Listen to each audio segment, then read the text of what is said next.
finishes and factions catching action. Go.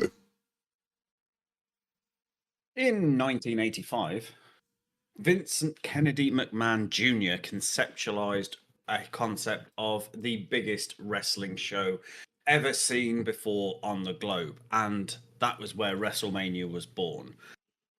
40 some odd years later, we're still talking about WrestleMania, and this is historic, as this is the first WrestleMania that Finishers and Factions has ever covered. Welcome to our coverage of WrestleMania 41. My name is Adam. I am one of our hosts. Our other host is Rich. Rich, welcome to WrestleMania. Oh, thank you very much, buddy. Oh, I'm excited already. We've not even seen anything yet, and I'm already rebouncing for the entire... Oh, I wish the weekends could come back again. Just for the wrestling, not for the amount of notes I've written over the last 6 days. That has been horrific.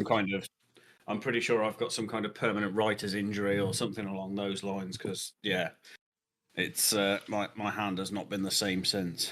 Yeah. No fucking comments. I have written an awful lot of notes stating the fact that we are in the Allegiant Stadium, home of the Las Vegas Raiders, for this year's WrestleMania, with an attendance that we are informed is over 60,000 to start off with. We do get a more precise number a little bit later on.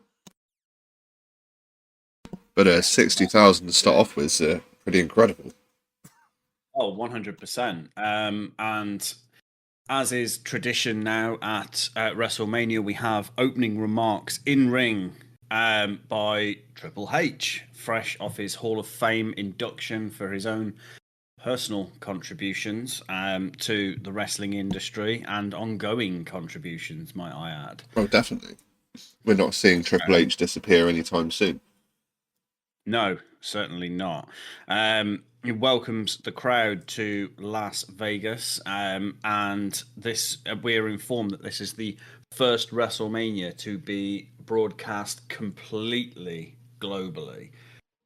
Which is a pretty cool concept, considering for the last few years we've had sort of 80 to 90% of the globe have been able to enjoy WrestleMania with us, and then now everyone in the world can enjoy the thrill that is WrestleMania.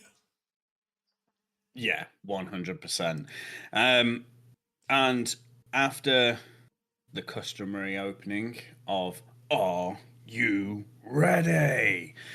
We have an appearance from some guy called Salvatore Ganucci. I think was how I've written that down. Yeah, which I wrote down. Was a Bosnian / Swedish DJ / music producer, and is sort of credited to a game called Fatal Fury: City of Wolves, where I believe he is actually a playable character, which is due to release on the 24th of April. Well, that sounds all very nice for Salvatore Ganucci, but he's not a wrestler, so at this point, no fucks given. Let's get into the meat and veg, ads. I feel like there's a Booker T quote in there somewhere from NXT. Can you dig it, right, sucker? Well, that's all the Booker T you're getting from me this weekend, Finishers and Factions fans. There's going to be a weekend of poor impersonations, I can promise you that, but that is the only Booker T one you are getting. In which case, we'll crack straight on. Match 1 on the card in this WrestleMania Night 1 was for the World Heavyweight Championship, and saw our Royal Rumble winner Jey Uso trying to lift the title off of Gunther, our current World Heavyweight champion. Yeah, no, this is an interesting concept for the fact that Jey Uso has never beaten Gunther in a title match. So with this one also being a title match, this is going in where the odds are very much stacked against Jey. There's also 2 other people that I'd like to point out whose odds are stacked against them. This is 2 young gentlemen from the crowd that we've spoken about on previous episodes, but the young lad with the Villa shirt and the young lad with the Birmingham City shirt at the front. Can you please stop going to WWE events? You're making us West Brom fans incredibly jealous. I mean, I'm not a West Brom fan. I couldn't give a toss. But no, but I'd also like to be at WrestleMania with a baggy shirt on, just not near those two. I'll go and stand in the decent seats. Event. Yeah, I was going to say, I'd go and stand in the better seats, but they have got premium seats right along the entry sign. So, right where Jey Uso jumps over the barricades into the ring area after his entrance through the crowd. The serious Jey Uso is back, Adam. No yeets on his entrance. Well, no yeets from him. There were 60,000 other people yeeting in unison, including Michael Cole, who looked like he was about to have a heart attack at commentary. I mean, he's getting better. It's obviously doing him some good, all of this yeeting. He's definitely getting fitter, isn't he? I think the only other person in the arena that wasn't yeeting was Mr. Wade Barrett, who made his WrestleMania debut on commentary this year. I also believe that at this point, Gunther, who is still backstage, would not have been yeeting as well, because we've never seen Gunther pop a yeet. I'd quite like to see Gunther drop a yeet. Yeah, I don't think that's going to happen somehow. Talking of yeets, I was going to say, speaking of yeets, Adam's video on the Finishers and Factions TikTok is the first video to hit 1,000 views, and that was Adam popping a very serious-looking yeet. So, well done on that one, Ed. No worries at all, there, mate. No worries. Right, let's see. Jump in with Gunther. Go on.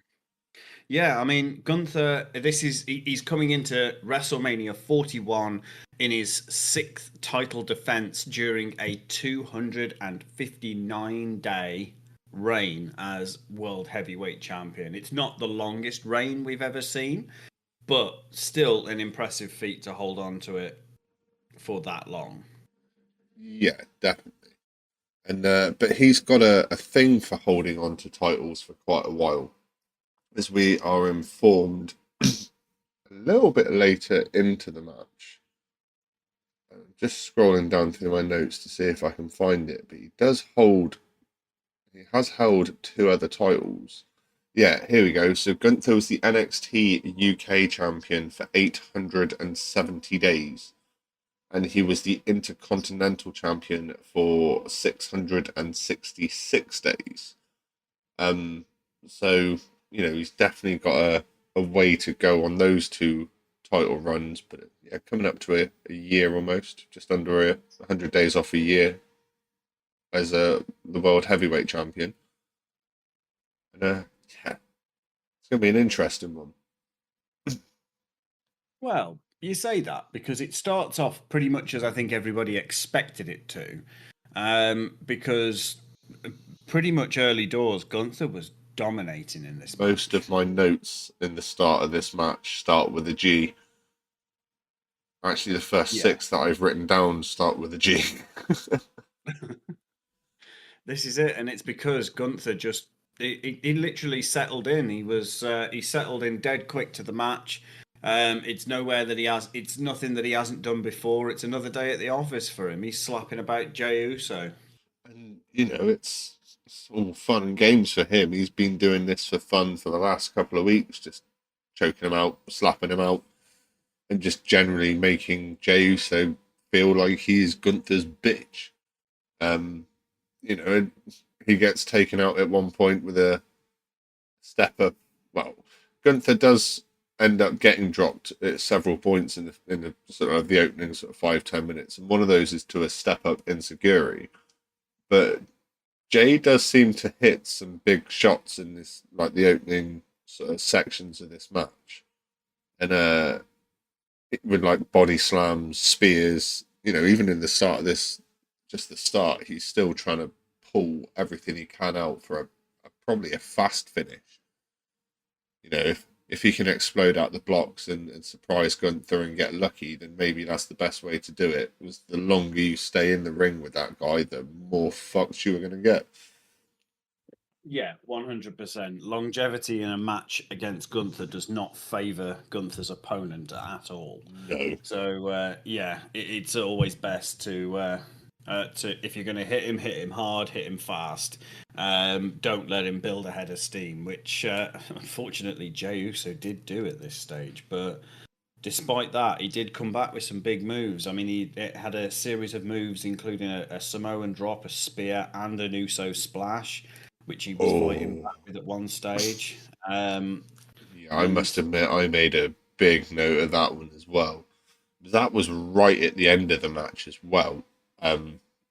So for him to still have gone at this point, I think when he hits this off, it was for the first time, it was pretty much like maybe 10 to 15 minutes into the match. So they'd already had like a pretty serious session going on before he manages to pull that opportunity out of his ass. And then goes on to pull it out again a little bit later on after he's had a few more bombs dropped on him. So one of those bombs was Gunther chopping at him in the middle of the ring, and Jey Uso just stood there laughing at him like he'd finally lost the plot. Yeah, that was sort of the note that I made as well, because we've got to remember one of the all-time things that Gunther is probably the most famous for is how his chops are. One of his chops would be enough to put down any normal human being. Like, I'm pretty sure if he chopped either me or Rich, we'd be on the floor gasping for air. Oh yes, But to stand in the middle of a WWE ring at WrestleMania and take several of those chops and start laughing sort of suggests a detachment from reality. I'm not going to lie. I mean, we wouldn't be surprised if that was the way he was going after we saw Gunther beat the living shit out of his brother a couple of weeks ago. So that's where the more serious Jay's come from, and at this point, he has been as serious can be, and he's very much jumped on with the opportunity, and he's at some points of this match, not all of it, some points, he was on top. I mean, yes, it was a very 50-50 match. I feel up until the last sort of up until the last 2 minutes, it was probably a very, very 50-50 match. It was only the ending that and the way that went that kind of kept it sort of like, yeah, it was a big surprise, and it was not what I thought was going to go down.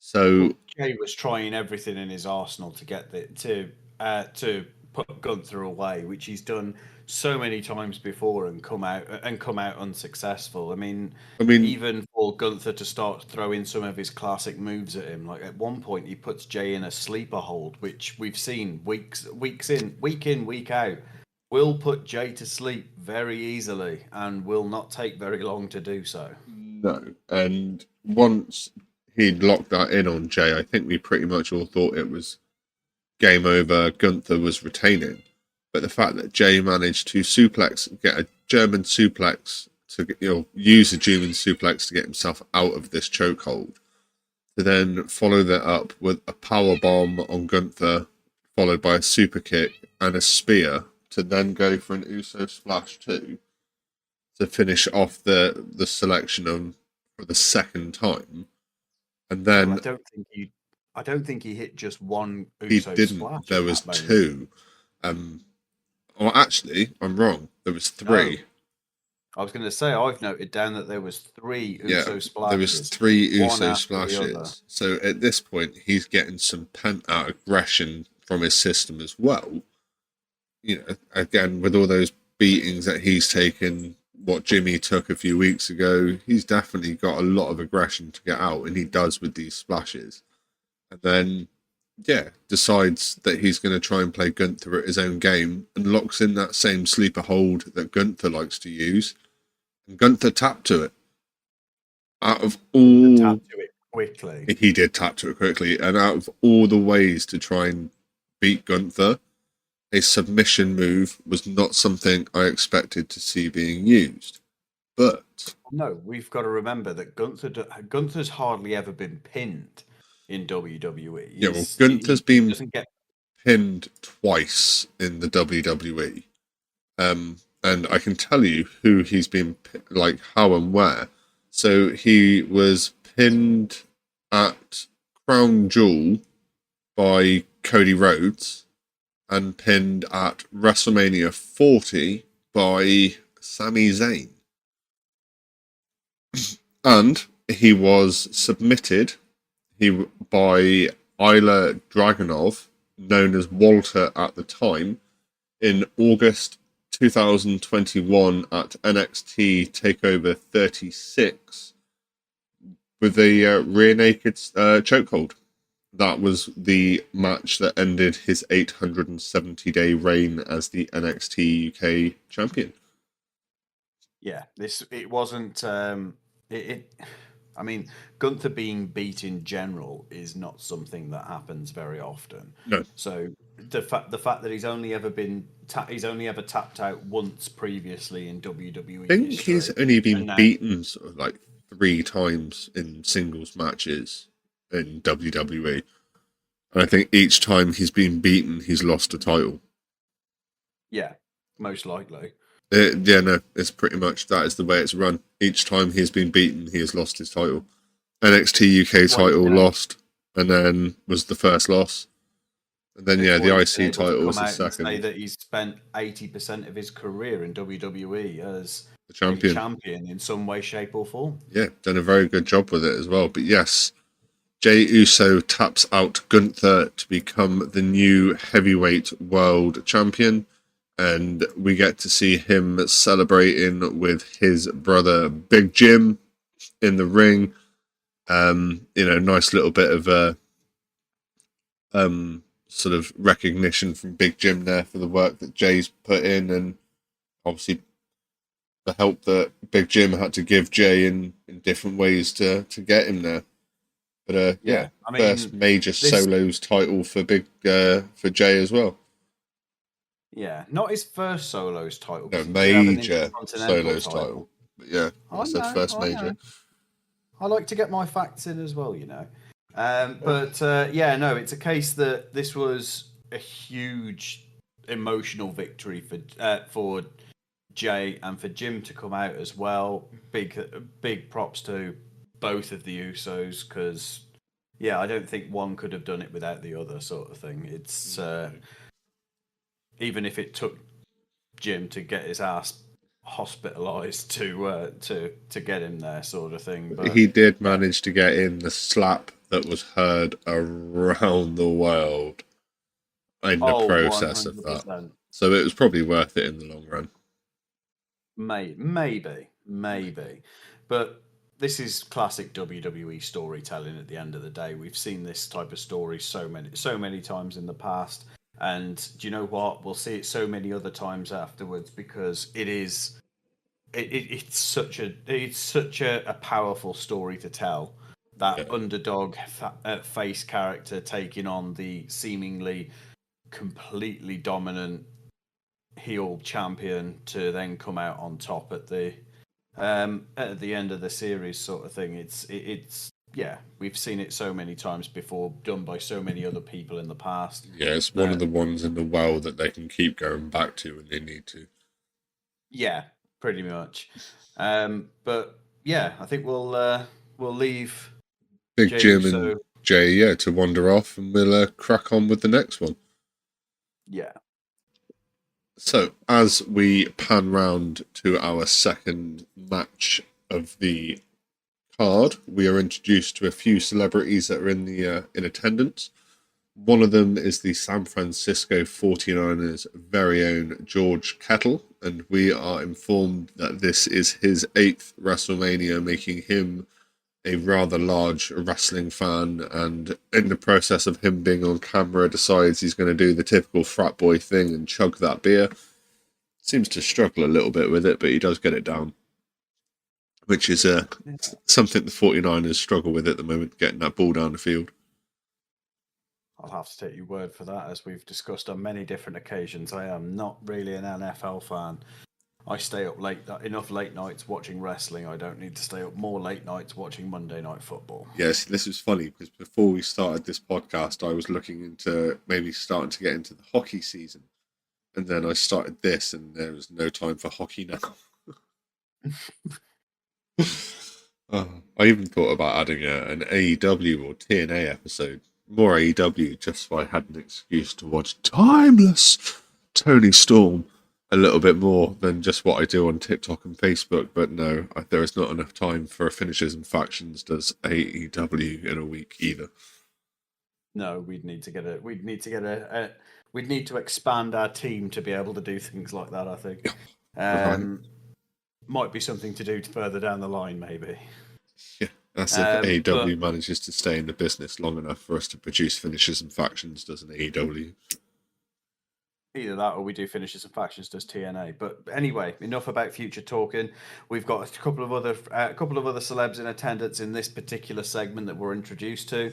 One is a gentleman that goes by the name of Rick Rubin, a 9-time Grammy Award winner. Despite being that successful, I still didn't know who he was. But one man I do know who he is a gentleman who goes by the name of Chris Angel, host of a very successful magicians TV show called Mind Freak that is broadcast mostly in the States. But yeah, I mean, Chris Angel, he's one of the biggest names in close-up magic as it goes. So yeah, anybody who's a magic fan has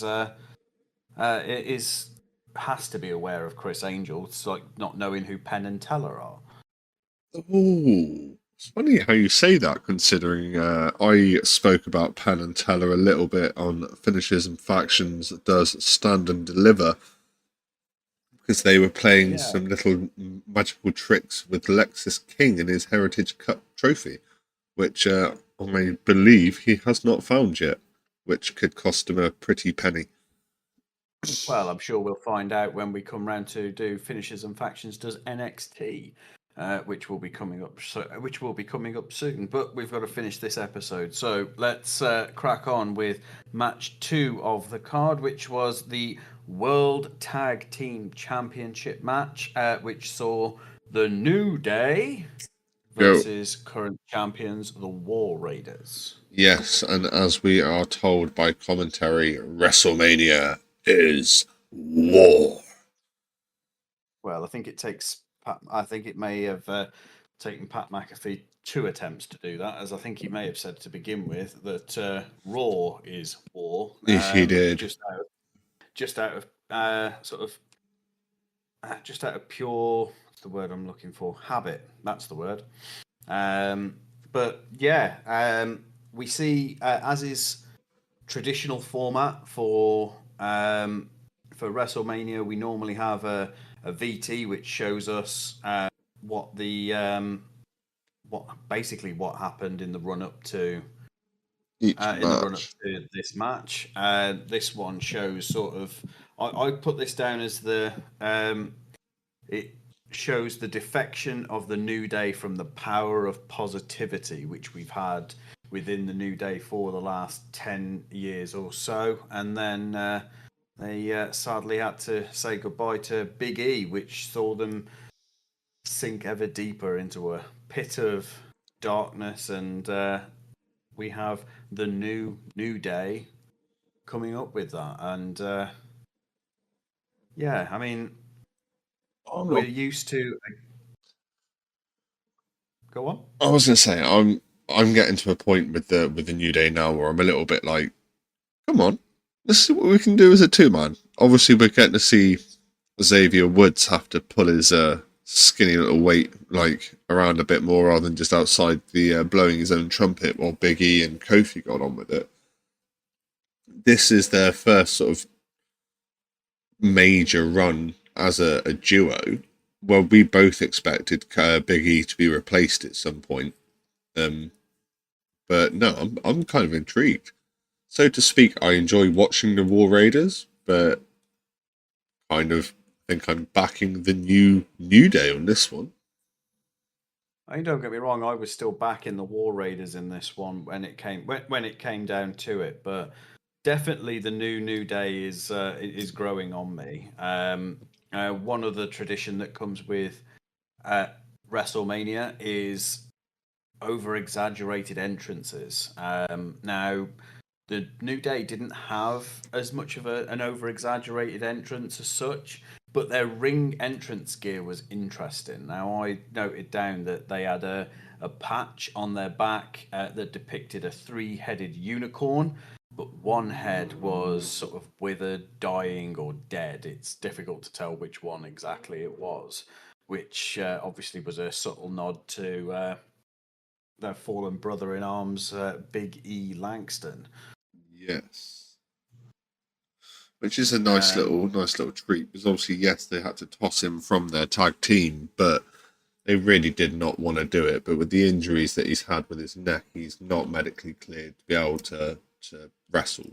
And I think he's currently doing stuff with production and writing at the moment.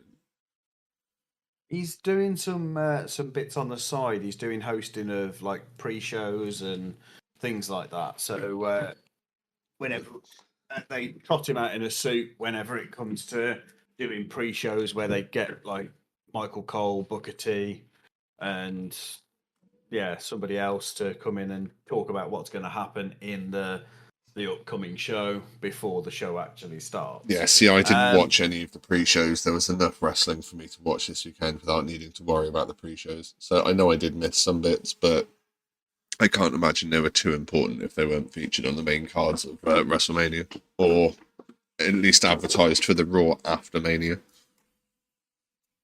No, this is it. It's a case that there's normally maybe a match in the pre-show, but it's less. It's more rare now than it used to be. It always used to be a case that there was always a match in the pre-show, and it sometimes had relevance to the main show, but not always, sort of thing. But this we were safe from that on the WrestleMania pre-show for it. Now, War Raiders definitely had some interesting attire to come down to the ring with, because this match, we were told, was sponsored by the mobile game Clash of Clans, which is currently having a WWE event, crossover event there at the moment. And we're basically a sponsor of WrestleMania in general. And the War Raiders came dressed as characters from the game, we were told. Never really played it myself, I will be honest. So I sort of took them at their word for that one. Yeah, it's not something I think I've played a huge amount of. Now, if it had been Raid Shadow Legends, I could possibly have admitted to playing a small amount of that multiple times a day for multiple weeks. But we're not here to talk about that. But the Clash of Clans promo did kind of piss me off after a little while. There just seemed to be a lot of it, and it was cool, but I don't feel it was something we necessarily needed rammed down our throat with every wrestler that came out. It was every wrestler. It's like a massive cosplay, like Clash of Clans cosplay convention this weekend at WrestleMania. See, I picked it up on the War Raiders. I didn't pick it up with anybody else's, though. I know there were a number of different advertisements throughout the show for it, but I didn't really pick up on it anywhere else. But so over the course of the 2 nights of WrestleMania, we will get into some of these other matches, but we do see a few other superstars appear with elements to it on them. One of them was Damian Priest. One of them was Dom Mysterio. Braun Strowman had some aspects to his ring gear that were part of it. Drew McIntyre did. Quite a few of them had different elements to it. Oh, right, okay. As I said, I never really picked up on that, so no, fair play for that. I bow to your superior knowledge on that one. More of an eye for detail when it comes to clothing, where you seem to be able to pick out the fine details in the promos. For example, I did also notice, and so did commentary, that Xavier Woods and the ring announcer Alicia Taylor have the same hairstyle. Like, they've gone for the cocky peacock. And it works very well. It looks better on Alicia Taylor than it does on Xavier Woods. But yeah, no. Commentary were quite eager to pick that one up. But this one did not start in the ring, to be fair. New Day could not wait for the War Raiders to come into the ring, so New Day went and met them on the outside. And it basically ended up with Eric using Kofi Kingston as a battering ram and slapping Xavier Woods around with him, which the irony of it I thought was quite good. I just wish one of them had still been wearing their llama outfits for when they were doing it. But enough of that, because I'm not entirely sure that's PG. I'm not sure if that's PG. Tommaso Ciampa. He introduced WrestleMania. He did. Tommaso Ciampa introduced WrestleMania for the R-Truth fans out there. But yeah, it's a case that I enjoyed this match because it's a War Raiders match and New Day got their heads kicked in. So what's not to enjoy? But I didn't get a tremendous amount of notes. I sort of interspersed. I tried to pick up on what I felt were the most important parts of the match. Right, so that's what huge. I try and do. And this match, there was not a lot of oh my god moments. There was a few. And normally I try and keep my notes to a rough, like, you know, such and such has done such and such. And then it's like, oh, that was, and it's normally combination based. So, you know, I've got here that Eric picks that Ivar up, throws him on over the top rope to the outside, landing on the New Day, taking them both out. And then Ivar hits a running crossbody against both members of the New Day, who are sat slumped up against the LCD screen on the outside of the ring. And Ivar's not exactly a small dude. And when that small dude throws himself at you when you are a small dude, and you are stuck between a ring that does not move and a big dude that just gonna, yeah, like that video in the Jackass where they get punched in the face and slapped with the fish. That is pretty much what is happening here, WWE style, and it is not pleasant. And the look on both Xavier Woods and Kofi Kingston's face afterwards said, ow, ow, fuck. Why did we do that? Yeah, it's a case that I challenge anybody not to feel exactly the same way under those circumstances, if we're completely honest. It was one of those where if you could swap some members of Jackass and the New Day out, it'd be, hi, I'm Kofi Kingston. Why am I gotta be Kofi? Like, because, yeah, Kofi ate Eric. Well, no, Ivar, sorry. And Ivar ate both of members of the New Day for breakfast in that specific move.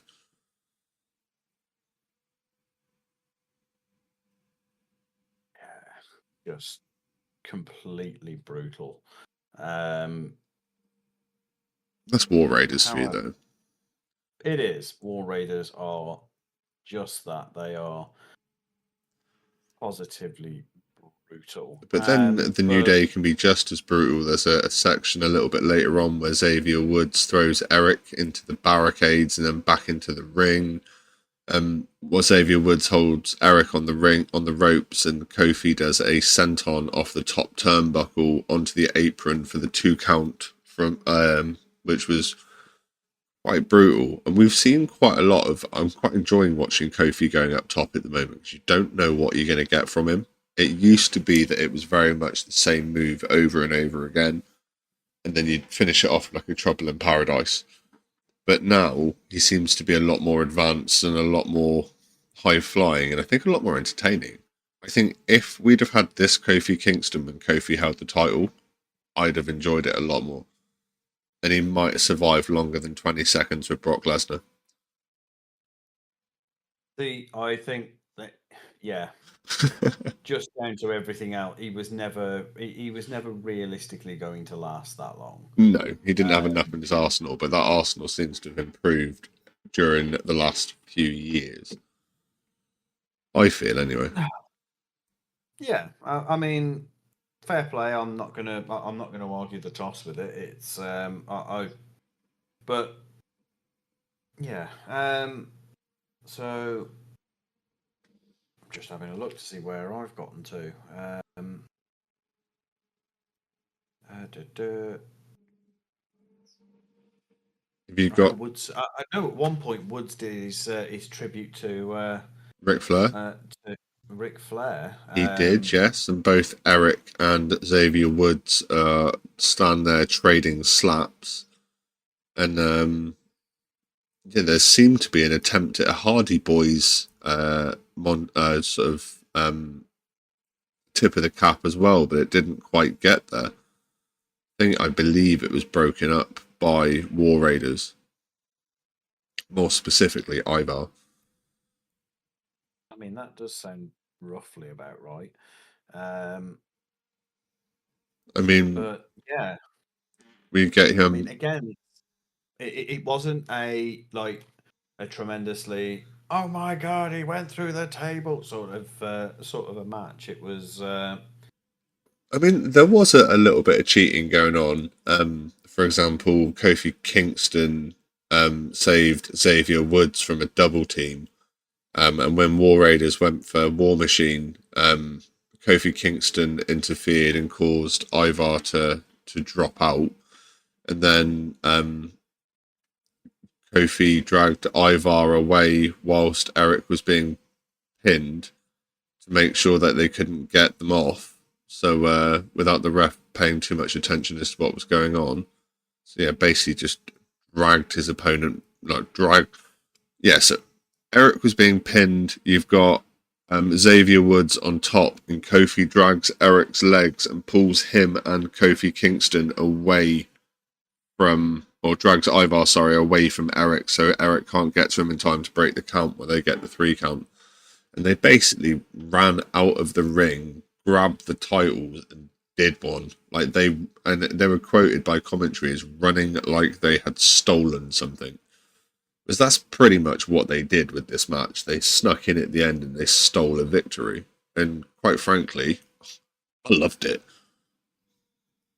Yeah, it wasn't.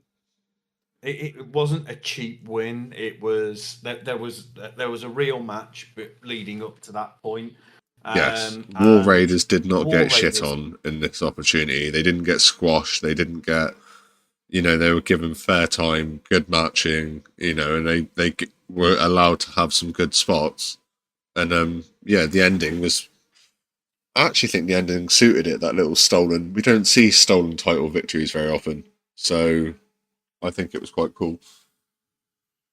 And it's a classic heel maneuver. Yes. So it's something we've seen hundreds of times before. We've seen it more recently. I think the Judgment Day have done it on several occasions, where they have almost stolen titles away or stolen retentions and things like that.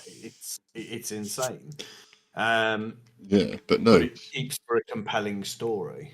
It does, and this one was an incredible story, and I actually really, like I said, I really enjoyed watching this match. There was a lot to it that enjoyed watching it. It may not have had the massive spots that you'd expect, but it was great. And New Day are the new World Tag Team Champions, which is pretty nuts. I think I worked out they're 13-time tag champions now. I've got it written down somewhere. I think including this one is 13. So that is pretty incredible. But as with the rest of this, we have so much more to cover. So we are now going to jump off into the build-up for the next match, which was Naomi and Jade Cargil. So yeah, let's switch gears. But before we switch gears completely, we've got a few more celebrities to talk about before we go into that Jade Naomi match. First one that we are shown is an actor by the name of O'Shea Jackson Jr. We are told he's an actor and a musician, although again I don't really know who he is. We also see Michael Che. Michael Che, yeah. Michael Che is one of the hosts to Saturday Night Live. He is hilarious. Him and his co-host Colin, I can't remember Colin's surname, but yeah, they are highly hilarious. If you haven't seen Saturday Night Live and you have a interesting sense of humor, then go and check it out. It's brilliant. And of course, the other celebrity we are introduced to is no stranger to a WWE event. In fact, I believe, if I remember correctly, he may have actually had a small spot in, I want to say either last year or the year before's WrestleMania. We have Jelly Roll, Yeah, the no, Grammy Award winning rapper, singer, and songwriter. yeah, and the 200-pound lighter rapper, singer, and songwriter. As we are informed that old Jelly Roll has been laying off the jelly rolls and is doing very well with it. I believe a little bit of fourth wall stuff here. I remember seeing an episode of the Two Bears One Cave podcast, which is Bert Kreischer and Tom Segura. They are doing I want to say it's a 10K with Joe Rogan and Jelly Roll. So that could be where a lot of that weight is going, because I've noticed that Tom Segura's lost an awful lot too. Not sure how old the video was, but yeah, there was definitely some fun stuff going on there, I believe. What way of for a podcast to make money for charity is to go and do a 5K, but getting two hilarious comedians, a guy who smokes a lot of weed, and Joe Rogan. So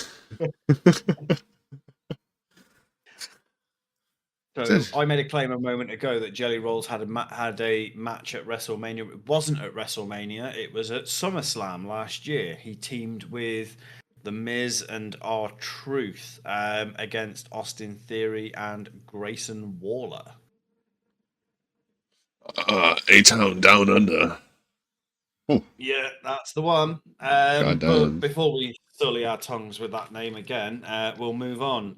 No, match 3 was, of course, the women's singles match, which saw Jade Cargil versus Naomi. Now, as the VT recapping this shows, and as we've talked about a lot on the podcast, November, Jade Cargill was subject to a horrific attack out of nowhere, and it was a mystery for months who had attacked Jade Cargill and left her beaten, broken on the hood of a car out in the car park at a WWE event. Well, a few people were accused of doing it.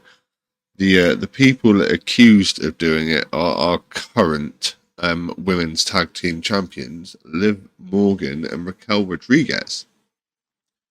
But yeah, who are due for a match on night 2, I believe. I believe so. But we do find out it was not them, because it was at Elimination Chamber. We found out because Jade Cargill made her return, ovacious return, and it was in the women's Elimination Chamber match itself, where we had Liv Morgan, Raquel Rodriguez, Bianca Belair, Naomi, and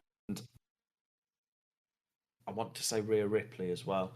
No, it wasn't Rhea. She was the holder. I think it was Roxanne Perez. Yes, it might have been actually. That might no, yes, no, it was. That was a good shout. And because we'd spent weeks and weeks thinking that it was Liv Morgan and Raquel Rodriguez, Liv was in that ring looking mighty sheepish until Naomi was the one that was dragged, beaten, bruised, and even had her neck slammed in the Elimination Chamber main chamber door. She was brutalized by Jade Cargill. I'd like to point out that Finishers and Factions, courtesy of yours truly, did actually call that before that happened, but we're not going to harp on at it. All right, miss. I beat John Cena at WrestleMania once. I did. Did nobody see that? We didn't see John Cena. I mean, admittedly, afterwards I woke up, so yeah. But then my game saved. Then I lost the save data. Damn it. And that documented all of the well, I'd say craziness that's happened up to that point, because we've had Naomi take a heel turn for it. We found out Naomi had done all of this because she was basically jealous of how close Jade Cargill and Bianca Belair were becoming. Felt like she was third wheeling almost. And I mean, coming out of that VT, we saw Naomi debuting her brand new entrance, which I've been waiting for. I've been waiting for her to update her entrance music, and it was. I like the approach with caution aspect that they're going with her. It's a far cry away from feeling the glow. So 100% on board with Naomi's repackage there.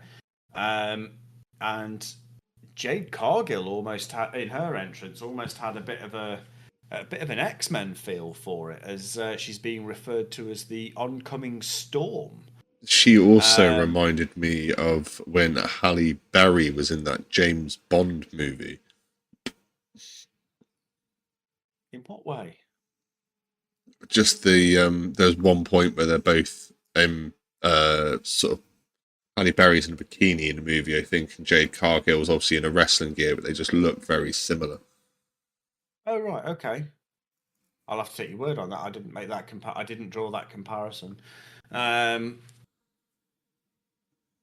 Yeah, so Naomi debuting new entrants, Jade Cargill. This was actually Jade's first WrestleMania singles match. I think she may have had a WrestleMania match previously, but I don't think it was a one-on-one. I mean, again, this one didn't go any way that I didn't expect it to. Jade is a powerful force in the ring. She was powerful a force in AEW when she was there, and has continued to do so when she is here in WWE. It's a case that Jade took almost immediate control of the match from that point on. Yeah, she wasn't there to fuck around. She was there to, what was it CM Punk said? Chew bubble gum and sign contracts, and he was all out of bubble gum. She was just there to get this match over and done with. Oh, 100%. She wants to, I think at this point, she wants to put Naomi in her rearview mirror and sort of move on with her career a little bit. The way she started this match, it looked like she was trying to put Naomi in the same place as the Pope, in a coffin. Like, she was trying to, well, I mean, she was all over her. Like, absolutely all over her to start off with. Even when she slams her from the top turnbuckle, you know. And then where she rolls out of the ring for a bit of safety and gets tossed into the barricade. There was nowhere to hide in this match for Naomi. No. And despite this approach with caution repackage that she's had, I don't feel that Naomi's moveset was quite there to match the sheer power and ferocity of then Jade she Cargill did get herself. some half decent moves in. So she gets a hanging DDT off which we normally see being done by the Apex Predator Randy Orton. She popped that off the apron onto the outside. They referred to it as an X Factor, but yeah, we'll go with hanging DDT. It's slightly better. She also hit Jade Cargill with I'm sure I've got written down here, she hits her with a spine buster at some point. I know she was... she hits a blockbuster on the outside as well. Naomi does. And she hits... she gets several sort of near falls in the start. And there's sort of like... If we split the match into like beginning, middle and end, the end of the beginning, middle of the middle, like the start of the middle section, Naomi was all over Jade Cargill for quite a while. Yeah, it's a case that I know that at one point towards the end of the match, Naomi ends up hitting like a I put it down as a super bulldog because it was a bulldog maneuver off the top rope, It was a. followed swiftly by a split leg moonsault. I did get that one down. Yeah, that was very near the end. At one point just before that, Jade Cargill caught Naomi off the ropes a second time, and we had a fall away slam, and Jade Cargill just kips up, bows to the crowd, and then carries on kicking the crap out of Naomi.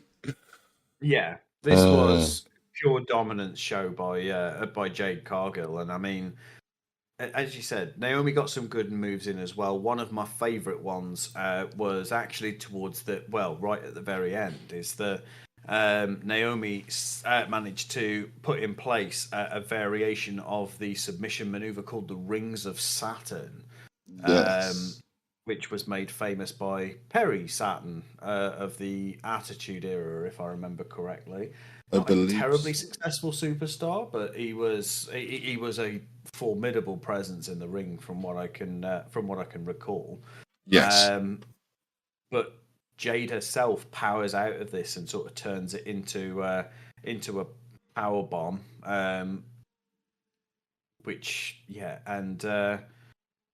then hits her finishing maneuver called Jaded, Which is and scores beautiful. the 3 count.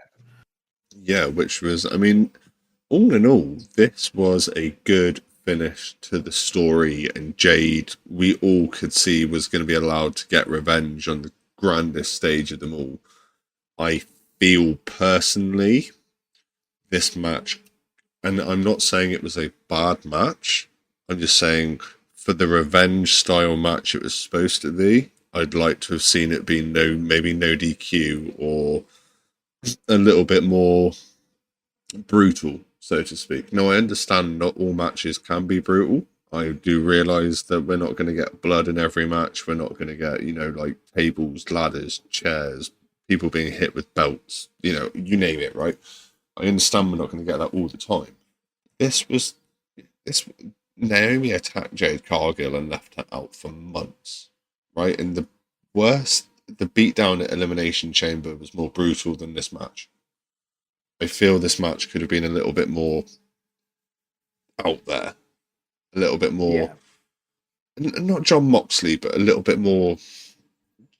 Do you know what I mean? A little bit more that way. Yes. I do get what you mean. Yeah, it's Maybe a case a bin that or something like that, because we do get to see some of these items introduced over different matches over the course of the weekend. But, watching Jade Cargill smash Naomi in the head with a trash can would have been really effective to that storyline. It makes me kind of think that this storyline's not really finished because the beatdown wasn't that bad. If you get me? I think I've got a feeling that the storyline between Jade and Naomi is more or less finished. You think there's I've going got to a be one feeling. between Naomi and Bianca now, don't you? Yeah, pretty much. The That is former exactly best where my mind friends is are going to go one-on-one, and that could be at Backlash, possibly, if that is the way that is going to go. I just find it really odd that, considering Bianca was at the center of it, she was then transplanted out of that storyline to then be put in the women's championship, the women's world championship match with Rhea Ripley and Io Sky, and left completely out of this rivalry, which she was at the center of. So, I mean, they haven't pulled her out completely because on SmackDown we did see there was Io, Rhea, and Bianca in the ring, and Naomi came out to talk to Bianca in the ring, basically saying, "Look, you're on SmackDown, but you haven't come to talk to me. Like, what's this about? We're going to do that, and if you wouldn't come and find me in private, like I was trying to do, we're going to do this in public." And she tries to do it in the ring, and Bianca basically kind of shuts her down. Well, they end up having a massive scrap, to be fair. That's what shuts it all down. But they have kind of held that position with that story. They've kind of pulled her out a little bit, and they can kind of throw her back in there because they've kept kind of dragging it sort of back and forth with what's going on. I see this going one of three ways. Is that it's either going to, at the next stage for this, is either going to be that this storyline ends, they draw a line under it and work in something new in the next week following WrestleMania. That's option one. Option two is that Naomi then turns her attention to Bianca Belair. They start a one-on-one rivalry. Or we set up from SmackDown, we set up a triple threat match for Backlash, which will see Jade versus Naomi versus Bianca Belair. Because there is beef on all sides of that. The only person that doesn't have beef with the other is Bianca. Doesn't really have any beef with Jade, but Jade doesn't like the fact that Bianca then seemingly almost immediately replaced her with Naomi, the person who attacked her. Yeah. And I've just got a feeling that could make for an potentially interesting storyline for it. It could be, but we are going to turn our eyes away from Naomi Jade Cargil for this year's WrestleMania, because as we said, Jade Cargil hits the 3 count to get that victory over Naomi. And we are going to move our coverage over onto the United States Championship match. So our next match on the card is a United States Championship match between the Samoan Werewolf Jacob Fatu and the champion LA Knight. Obviously this one's got quite a long winding storyline behind it, to be fair, all starting off long before LA Knight had his hands on the United States Championship. I mean, I think this feud pretty much started when Jacob Fatu didn't want to use his inside voice, so LA Knight threw his ass outside before he went into a United States match with Shinsuke Nakamura. Now, they've been having beef well before now, as it goes. It's a case that this isn't something that's unusual or anything along those lines. This is something been in the works, as you said, for a very, very long time. So yeah, it makes no sense whatsoever to sort of go back through everything that's happened, because quite frankly, we've already covered everything that happened. We've happened up to now. Yeah, I'm pretty sure that we've been doing finishes and factions the same amount of time these two have been trying to kick each other's front teeth in. Yeah, over 50 episodes. But it's a case that the opening VT shows LA Knight's rise to champion, and then sort of demonstrates this ultimate test in front of him, which is that of Jacob Fatu, the man or the Samoan Werewolf that seems to have got WWE by the balls, basically. I quite enjoy it. Well, Jacob Fatu's entrance felt a little bit flat. How do I put this? It felt a bit Vince McMahon-ish. They called him the Samoan Werewolf, so the logical thing in Vince McMahon's mind would be to have him dress up as a wolf. So they put him in a wolf mask to come out. Which, don't get me wrong, I love the wolf mask. I thought it was a great touch. It just felt a bit on the nose. I can get behind that, but this a little bit of useless information I found out. The gentleman who created the Samoan Werewolf's mask for WrestleMania is the same person who designed and made the face mask for The Fiend. So, another little a tribute to Bray Wyatt at WrestleMania with mask maker of his going on to make Jacob Fatu's mask as well. So I thought that was kind of cool. Yeah, definitely.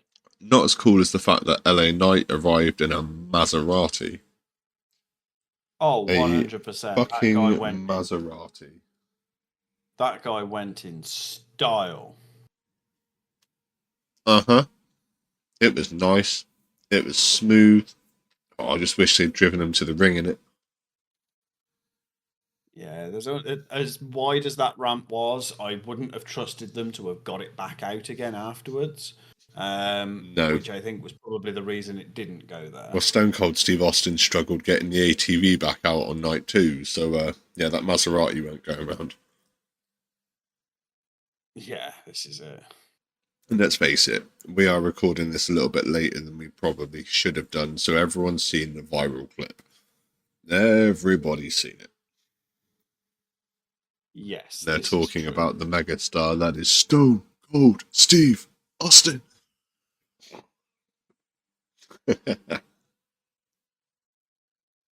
Yeah, that's we'll save those conversations for night 2 at least, I think. Until then, completely lost my place in my notes here. What's going on? So we're informed that LA Knight competed twice the night before on SmackDown. Yeah. And as far as LA Knight's tenure goes, it's the fact that he is a two-time United States champion, and is currently on a 43-day reign, with this only being his second defense in that time. Yeah, after he won the title back from the part-timer Shinsuke Nakamura. Well, believe it or not, 43 days ago. Yeah. And this one started off pretty strong, to be fair, with LA Knight going for an instant BFT, but didn't quite get it, and he ended up with a strong neck breaker instead, and the second BFT got countered. Into which we get Jacob Fatu hitting one of, I love it when he drops this move, it's the pop-up Samoan drop. And you know it just hurts. But then when he finishes that off with a swinging neck breaker, you know you're fucked. At that point, I'd be lying on the floor going, please just pin me, I'm done. Like, just take it. You can have the title. I don't care. Just let me live. Yeah, it's not it doesn't look in any way, shape, or form like a pleasant move to take at all, does it? No. And then when LA Knight goes for that sunset flip, he can't get Fatu down. And as Fatu decides, you know what, I'm just gonna Rikishi myself and just dump all my weight onto his chest, LA Knight moves and ends up hitting he ends up eating a sit-down slam from Fatu, and then Fatu hits him again with a crossbody lateral press for the 1-2. There were so many 1-2 in this match. I should have put a counter on the screen, so every time I saw it, the number, I could have made a note of it and made the counter go up. Like how many times you get 1, 2 in this match, because there was a lot of them. Yeah, they weren't shy at using a near fall in this match by any means necessary. It's a case that we saw a hell of a lot in there for this one to go through.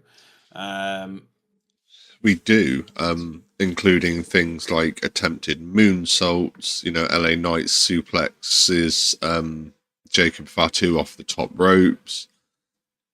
Fatu recovers from a BFT and hits a running hip attack 3 times, and then pulls off a rather beautiful swanton for a 2 count. Before we are then very rudely reminded that this is actually Jacob Fatu's first ever title match in WWE. Believe it or not, if you were just coming into this WrestleMania and did not know who he was, you would probably not believe that statement, but it is true. This is the first title match he's had, and he looked like a veteran that had been doing this for the last 30 years, going in and out of WrestleMania. That the pressure just did not seem to be there at all for him. It just another day at the office. Do you know what I mean? It might as well have just been in the performance center lifting some weights for all he seemed to care. Well, this isn't an unusual thing for us to see out of Jacob Fatu as it goes, because the guy seems pretty unshook by anything. He does. I mean, this is the same guy that, if memory serves, won a last man standing match against the person that doesn't lose at last man standing match, the one big SOB, Braun Strowman. He is the only person to beat Braun Strowman in a last man standing match. You are correct, yes. Yeah, so that in itself is no small feat. But no, Braun Strowman does not have small feet. They are rather large to hold such a huge frame. Yeah, which is quite common in tall people, realistically. But but I love trying to put you out of character. Despite LA Knight, fuck dick. Despite LA Knight delivering all the offense in the opening stages of this match, it just didn't seem to. We see a lot more of this this skill, I suppose, that Jacob Fatu seems to have picked up, in that he no-sells everything. It's just a case that he may as well have been trying to beat the man down with a feather duster. I think he'd have probably done more damage. Yeah, he did an awful lot of damage to LA Knight's character in this match by no-selling everything that was meant to be a big move. I hate it. It does my nutting. We've said this before on podcast on many different occasions. It's a case that Jacob Fatu could be a phenomenal asset, but he doesn't have to no-sell everything. Yes. For him to be a formidable character. There are plenty of fucking scary ass people in the WWE, past, present, and future, that will still sell different moves. They don't have to no sell every move for them to be like, oh shit, this guy means business. Like, I mean, look at the moves that Brock Lesnar ate over the years. Still a big, powerful motherfucker that held an awful lot of gold, but had a weak point. I didn't see it very often, but it could be used. And he'd sell things reasonably well for the right move, but there's certain things that you're not going to be able to clothesline Brock Lesnar if you are, like fucking Finley, or what's the name of the midget that used to run around dressed as an Irish person? Hornswoggle? That's the one. Yeah. Hornswoggle's not taking Brock Lesnar off his feet with a clothesline. You've got to make it believable. And I think some of these bigger guys not selling stuff does make it a little bit more believable. But if you over no-sell, then when you start reacting to being flicked in the chin and stuff like that, it's a big, like, come on, mate. What are you doing? You lose your character build. It doesn't look very believable, and it hurts you in a long-term way. Yeah, and I think that's realistically what they did with LA Knight in this match, as you said before. It's a case that this match did more to harm LA Knight's character, which regrettably they've done to this individual before, because this isn't the first incarnation of LA Knight that we've seen in WWE in the past few years. I mean, LA Knight has gone under a couple of different names. I believe he went under, I want to say, Elias Drake at one point. That was TNA, wasn't it? No, I think it might have been. But he has been in WWE under a different name. I feel like he played somebody's brother at some point, but I can't quite remember. I've seen different bits and pieces, and they either give him a shit gimmick or they give him a good gimmick, which he's able to pull through, like LA Knight. I mean, me and Rich, big fans of LA Knight. We love watching the guy. We think he's fucking hilarious. Yeah, so he was Eli Drake when he signed with TNA in 2015. Didn't he play Elias's brother? No. With Elias. No, that was actually Elias's brother. Oh, was it? Yeah. He was Max Dupree for a little while. Yes, that was another name. It was a terrible. It was a terrible character to play, but bless it. LA Knight did his best with it, but this his current iteration, LA Knight. If they're planning on repackaging him, I don't know why, because He's quite frankly, over. yeah, why would you repackage something that's working? I can't see them having a reasonable idea for him to have a heel turn. Doesn't it make sense? No. So What I'm really not everybody's sure what they're saying? planning on doing. You. Oh, shite. Oh. That would be fucking brilliant. Just flop his catchphrase around a little bit so it just ends up being, with everybody saying, you are shite. But yeah, this match ends. I mean, yeah, the no selling and everything sort of gives away where this match is going, because after a few moves from Fatu, which includes 2 springboard moonsaults,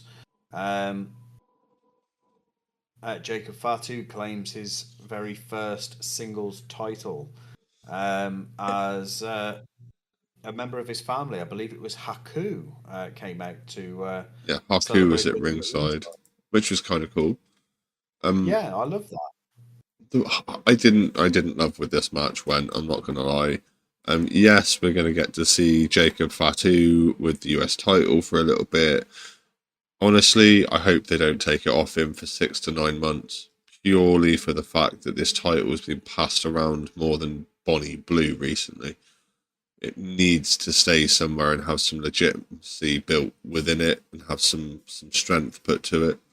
I think Samoa Werewolf is the person to do that. I wanted it to be LA Knight. I like watching LA Knight, but I think, well, I like watching Jacob Fatu too, but you know what you're getting from a Fatu match, and it's not skilled wrestling and it's not comedy. He's very much a beat down, sort of like he says, you either get down or he's going to beat you down. But yeah, I'm getting a little bit bored of the enforcer style Jacob Fatu, I think. Well, I think I might know who Jacob Fatu's first defense might be against after. That's if I've got a feeling with all the animosity building backstage between him and Solo Sikoa, I've got a feeling that Solo Sikoa is going to try double crossing Fatu and trying to lift that title off him. That's where I see that go. That could be a SummerSlam moment. For the head of the other family. way that I see, so the other way that I see this going is they've taken the title off LA Knight prematurely, in my opinion. I think they should have left it on him for a bit longer. Yeah. Or put it on him sooner.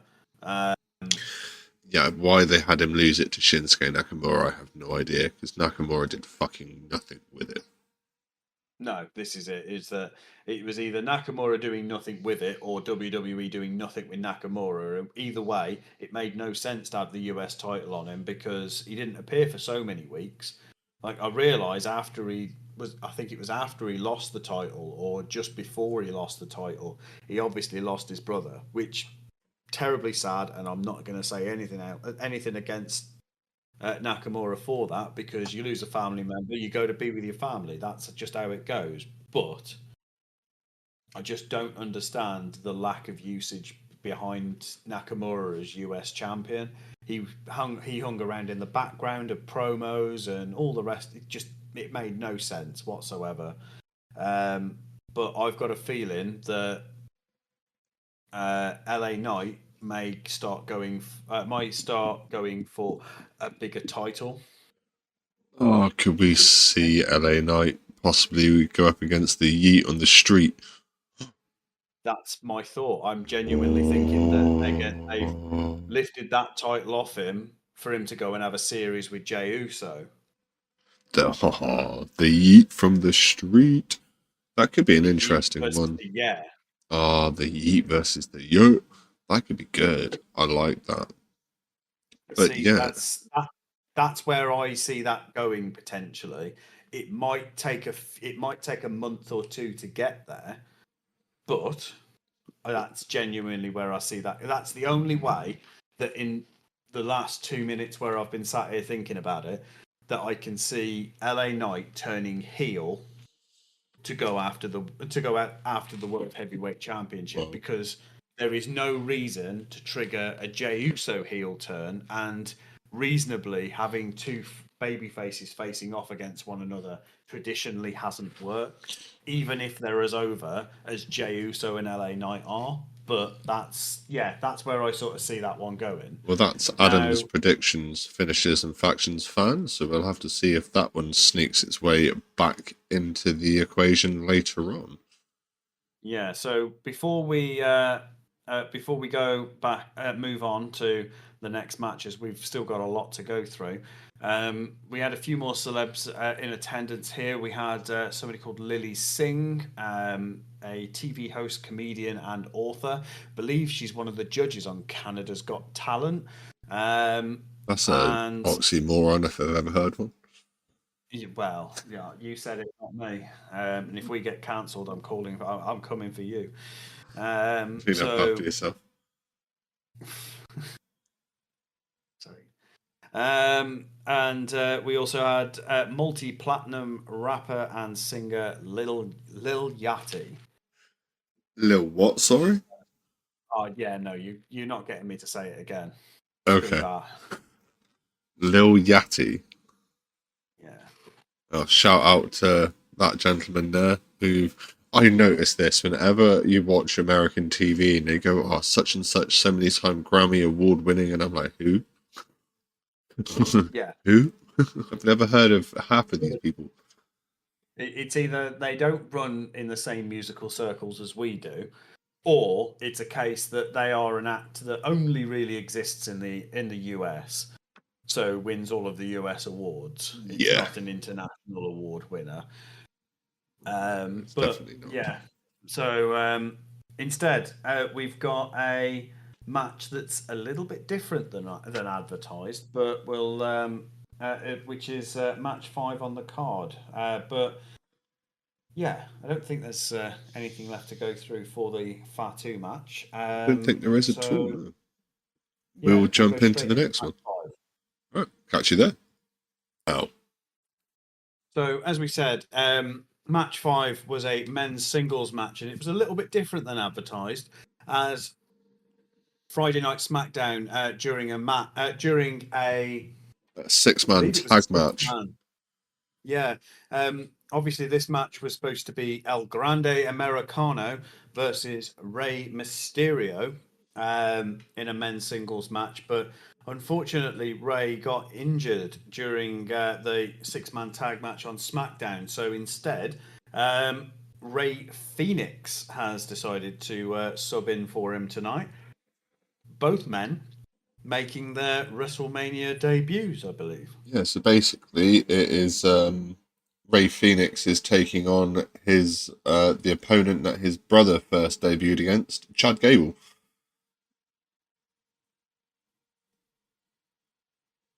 So previously on previous episodes of the podcast here, Rich, you've gone on record saying, "Oh well, no, this can't be Yeah, no, Chad I've Gable." looked a little bit more through this. There is on SmackDown there is an incident, and Chad Gable ends up with a very distinctive mark on his chin. And then a little while later, when El Grande Americano screws Rey Fenix in the Andre the Giant Battle Royale, El Grande Americano has same distinctive mark on his chin. So my opinion on this has changed very quickly. I think El Grande Americano is Chad Gable. I'm with you. I'm with the people. I'm glad to see you're finally catching up. Now, the opening VT for this basically was all centered around El Grande Americano. It was in that typical sort of sepia tone, old timey video. It was cool. Where basically his he was the best luchador in Mexico that nobody's ever heard of until he made his debut in WWE. And honestly, El Grande's entrance, I was a little bit disappointed in. Yes, I'd like to have seen some of those, like a mariachi band or something, just because it's a comedy gimmick, right? The guy's name translating into large black coffee. Like, a mariachi band would have just topped it all off. Well, there was a mariachi band there because they played him out. Okay, I missed that bit. I say, did you fall asleep during the match entrance for that one? Possibly it was late at night, or was it early in the morning when I watched this one? Work definitely got in the way over the course of this weekend, and I was watching bits sat in the car on lunch breaks. I was watching bits sat in the shop, and it was quiet. Yeah, I watched a lot of different bits of WrestleMania in a lot of different places. Yeah, so he had masked mariachi band play him out. He was adorned in a cape. The reason that I'm disappointed in this matchup, in this this WrestleMania entrance, is I genuinely wanted him to come out dressed in a giant Starbucks cup. And I'm honestly really disappointed that he didn't. Oh, El Grande Americano, you disappoint us with your lack of large Starbucks cups. It could have been that. It could have gone that one step further. That added detail of having Chad Gable's name written on the side of the cup, like he just ordered it. That to me would have finished that off for me. I wouldn't have been able to take the match seriously or anything like that. Not that I took the match seriously, but in terms of El Grande Americano anyway. But it's yeah. That would have been the icing on the cake for me. I'd have been pissing myself laughing throughout the entire match, and I'd have missed it all. But yeah, either way, I'm incredibly disappointed that didn't happen. But who knows? Maybe it's SummerSlam. If that was the case, we would not have seen El Grande Americano walking around the outside of the ring and going up and basically starting an argument with Vikingo, who is known in the AAA promotion as quite a big, heavy hitting luchador in AAA. Yeah, so we have a more of an announcement about this further on through this card, but the reason Vikingo is featured so heavily at this point is because AAA, being a former rival wrestling promotion, has recently been acquired by the WWE. As apparently it was announced on the pre-show, and then they do another more official announcement later on in the card as well. So more action coming to WWE in form of Lucha Libre. Now, while they're also featuring people that aren't currently involved in the match, they do also note that Dana White, the UFC CEO, is also in attendance, and I think this is actually the first of two appearances he makes on night one of WrestleMania as it goes. But yeah, El Grande just seems to go up and get in Vikingo's face, which I suppose sort of almost legitimizes El Grande Americano to a certain degree. Well, at least tries to. Yeah, it's a bit odd. I will be honest. Yeah, I wasn't too convinced by it myself, to be fair. He gives Vikingo a bit of a push. Vikingo hits back by basically kicking El Grande in the side of the head, yeah, it's a case that Ray Phoenix takes over. Yeah, the match starts as El Grande retreats from Vikingo into the ring. Somehow, I think, forgetting the fact that he's actually due in a match with Ray Phoenix at the moment, and yeah, it's a case that we knew because it's a lucha libre style match, it's going to be fast, it's going to be high flying, and we're going to struggle to keep up. We're going to struggle to keep up to a certain degree. Now, I didn't do too badly with notes for this one, but admittedly, I think it may have taken me a lot longer to watch night one than it did night two. So that might have also been because night 2 was an hour shorter than night 1. was it actually? Yeah, so when I got round to watching the rest of night 2 is only 3 hours long, where night 4 was 4 hours. Night 1 was 4 hours long. Night 4? Fucking hell. I don't think I could deal with a 4-night weekend for WrestleMania. I'd be dead. We'll get there in the end. The rate that it's going, I mean, SummerSlam this year is due to be a 2-day event. We're informed about that during this as well, or during the weekend. Because is it Cardi B that's going to be the host of SummerSlam? Oh, Or was it Megan Thee Stallion? It was one of the two. Is that who that was? I genuinely didn't recognise who it was. I think it was either Cardi B or Megan Thee Stallion. So let's just hope that Eminem doesn't take a shot out of feet. Because, yeah, we don't be needing no more issues. But yeah, no, that's SummerSlam, and that was announced that's going to be in the MetLife Stadium in New Jersey, New York. So yeah, it's definitely going to be one of those two women, I believe. Yeah, this is it. Now, the match itself, as I said, I really enjoyed it. Goes. Yeah, it was definitely not what I was expecting. I thought we were going to get blown off by a 5-minute squash match. And this was just going to be one of those where El Grande Americano gets unmasked, and that's the end of that. We never hear any more of the story. But that is not the way it went, and it was actually, a pretty respectful match for what it was. But you know, I sort of expected it to be a bit of a squash match. It was going to be, and I expected El Grande to be unmasked at the end of it. I thought that was the end game. And honestly, I think that's how it would have gone if Rey Mysterio had been able to compete in the match. Yeah, I think that's a good shout. Carried on. I think it's been carried on. So Rey can do it possibly at Backlash or SummerSlam. Yeah, I think it will happen at Backlash if it happens at any point. Because they haven't got... I don't think they're going to have enough material to see this through to SummerSlam. No. But yeah, I mean, the match itself, content-wise, fantastic. I mean, Rey hit a Blackfire driver at one stage. That was the one I was just looking at, to be fair. The 450 backsplash from El Grande Americano was nice as well. Yeah. I mean, somebody did.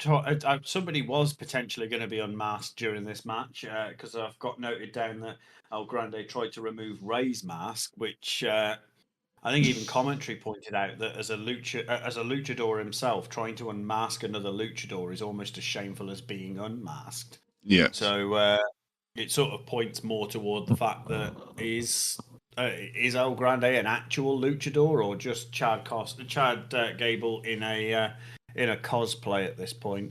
Now, it is a case that during this match we see El Grande go back to his normal ways here, where he ends up loading his face mask, but yet again with that metal plate, which, I mean, it doesn't go quite the way I think El Grande wants it to go, because he goes to drop the nut on Rey Fenix, and I believe Rey Fenix dodges him, or he misses, or something along those lines. And only really comes to Rey Fenix isn't aware that the mask is loaded, but he becomes very aware of it after a Goodbye Amigo kick. Oh yeah, he kicks it and he feels that, doesn't he? Oh. Oh, 100%. As anybody that's ever kicked anything that's like metal or thick wood or anything like that, I mean, I've nearly broken toes doing it. It's untruly painful. Yeah, it's not nice. And yeah, that sort of spells Ray Phoenix's downfall with this one. I will be honest. As El Grande locks in an ankle lock. Curiously, he locks the ankle lock in on the other ankle. It's not I the mean, I one that personally, Chad Gable uses, then, though. no, it was more of a case that Ray Phoenix hits the goodbye amigo kick. That then does damage to that foot. Oh, right, yeah. Next few Oh, moments yeah, afterwards, El Grande locks in a ankle lock, but locks it in on the other ankle. yeah. Not the Now, one that got hurt. I I get mean, you. surely that would have made more sense. I feel like that would have been the ankle to go for. Go for the ankle that's already injured, unless he was trying to take out Ray Phoenix's entire vertical base, sort of thing. That was the only other reasoning that I could think of I mean, as it's to why he would. definitely a strong shout.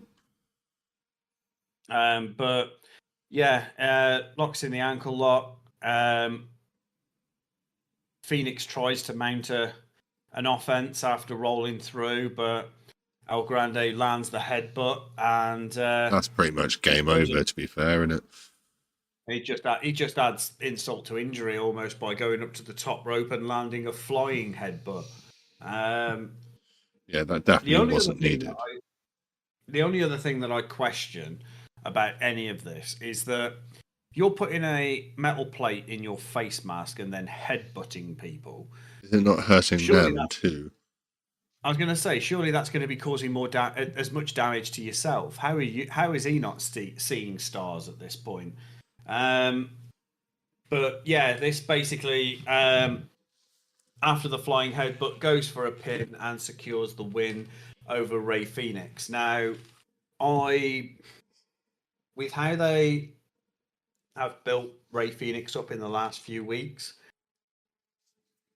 it's a protected finish because El Grande cheated. He got the loaded mask. So his character is protected in that way. I would have preferred to see Ray Phoenix on his WrestleMania inaugural debut. WrestleMania to have won his match and keep his winning streak going. It just, even though it's a protected setup and it doesn't do much damage, I think still the little damage that it has done to Ray Phoenix's character is so early on is a bit shit, really. I mean, But we see it's not even a nice loss. It's not like a loss to Rey Mysterio or a loss to a piss take. That's embarrassing, man. They've done that guy at WrestleMania in front of over 60,000 people, and to be precise, because just after this match finishes, we do get to see the Heartbreak Kid himself, Mr. Shawn Michaels, come out and tell us the exact attendance for this night one of WrestleMania 41. And that is, there is 61,467 people in attendance at this year's WrestleMania Night 1, which is incredible. Apparently that is a sold out arena as well, Adam, which I'm glad you've mentioned that because I want listeners to remember that we've said that when we come to do night 2, which will be the next episode to come out. It's funny you say that because I have something I wanted to say about that on night 2 too. Twos. I imagine you want to say exactly the same thing as me. Yes, I do, and I think someone somewhere might be a lying bastard, but I'm not making any accusations at this moment. I will give you more evidence on WrestleMania Night 2. But for now, we're going to skip talking about WrestleMania Night 2 because we're not there yet, and we're going to jump into our next match, which is the women's title match between Tiffany Stratton and Charlotte Flair. Before we do that, yes, little bit more information around the AAA acquisition. Oh yes. Was in the crowd on night one of WrestleMania. We have the AAA president, which is Maricela Pena, Dorian Pena, the CEO and general manager of AAA, and Alberto Baja Cohen, which is apparently co-founder of Philippe. I don't know who that is, or don't know what that is, are in attendance. But we are told that AAA content will be debuting for WWE fans on June 7th at the Kia Forum in LA at Worlds Collide. So I think that they're going to set AAA up as either an extra episode, an intercompany. So it's. I've seen something since that says that it's going to be on Tuesday night. Right. Now, I don't know how that works with NXT, whether they're going to shift NXT to a different night, which honestly I wouldn't be against. No, I wouldn't. I don't want an extra night's wrestling. It's a AAA. I don't feel is going to be something that we do much, if any, coverage of. I'm sort of hoping that it just becomes an extra faucet to Raw and NXT. SmackDown. Yeah. I feel like it's gonna, because Worlds Collide is an NXT PLA, so it's gonna be more directly involved with NXT. But I'm just, I don't think AAA is going to be something that Finishers and Factions does an awful lot of coverage on, only because, especially on weekends like this, where we've got a solid 5 days worth of wrestling in a row to try and watch, note take, record, render, and publish in somewhat of timely manner, when we've both got other commitments as well, is challenging enough. During a normal week, we'd probably be able to just get away with it, but I'm not saying that we'd be able to get away with it at all. Anyway, so we went from there into Mr. WrestleMania, HBK, Shawn Michaels. We also got a few other celebs in attendance. One of which being Stephen Amell, who we are told is an actor and a 2015 Slammy Award winner for Celebrity Moment of the Year for his match at SummerSlam against Stardust. Stephen Amell, probably most commonly known for playing Arrow in the DC Universe TV series Arrow. And we also have Israel Adesanya. The UFC fighter, yes. But other than that, we can then go straight into the WWE Women's Championship match, which sees Tiffany Stratton defending her title against Charlotte Flair. I think we should do that then. Right, let's crack on.